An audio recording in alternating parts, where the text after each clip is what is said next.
නිවැරදි වටින්නේ විවේකයම විතරයි. අපි අවිවේකයිනේ ගොඩක්. අපේ විවේකය අපි විසින් නැති කරගත්තා. අපි හොඳ විවේකයෙන් ඉපදුන අය. අපිට මහ ලොකු බරක් තිබුණේ නෑ ආධ්‍යාත්මේ. අපිට ලොකුවටම ඕන කරේ කිරි ටිකයි නින්දයි විතරයි. මහා විවේකයෙන් අපි මෙතනට ආවේ. බුදුරජාණන් වහන්සේත් ඒ බව මතක් කරනවනේ පුංචි දරුවෙක් ගොඩාක් විවේකයෙන් ඉන්නේ. ඒ නිසා යාට වැඩිපුර නිින්ද යන්නේ.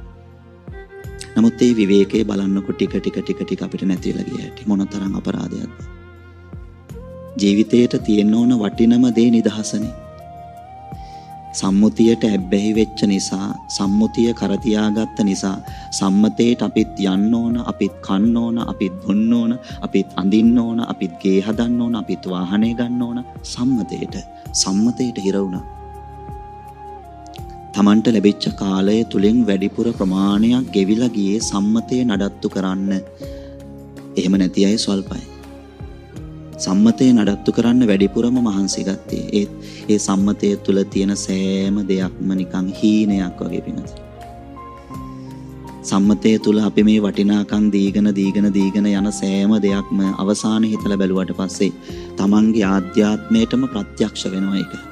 තමන්ටම අවබෝධ වෙනවා මේ සම්මතයට වැඩිපුර ඉඩක් දීලා කටයුතු කළාට සම්මතය හීනයක් වගේ. ධර්ම ශ්‍රවණය කරන කෙනෙකුට විතරයි හැබැයි තේරෙන්නේ.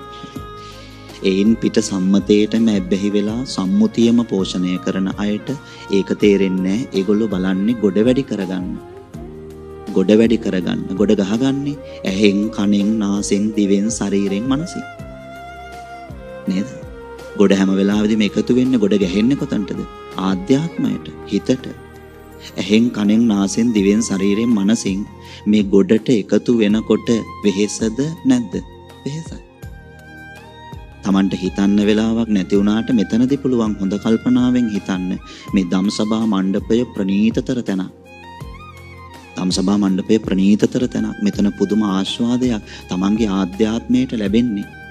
කන්දක් නගින්න ගිහිල්ලා, වතුර පාගන්න ගිහිල්ලා, බෝට්ටු පදින්න, ඔරු පදින්න ගිහිල්ලා, පහුරු පදින්න ගිහිල්ලා, දියඇලි වල නාන්න ගිහිල්ලා මේ ආස්වාදය ලැබෙන්නේ නානකම් විතරයි. හදිසියෙක කරලා ඉස්සල වැටුනොත් එහෙම ඒකත් නැහැ. එතනදී ආස්වාදය ලැබෙන්නේ එතන රැඳෙනකම් විතරයි.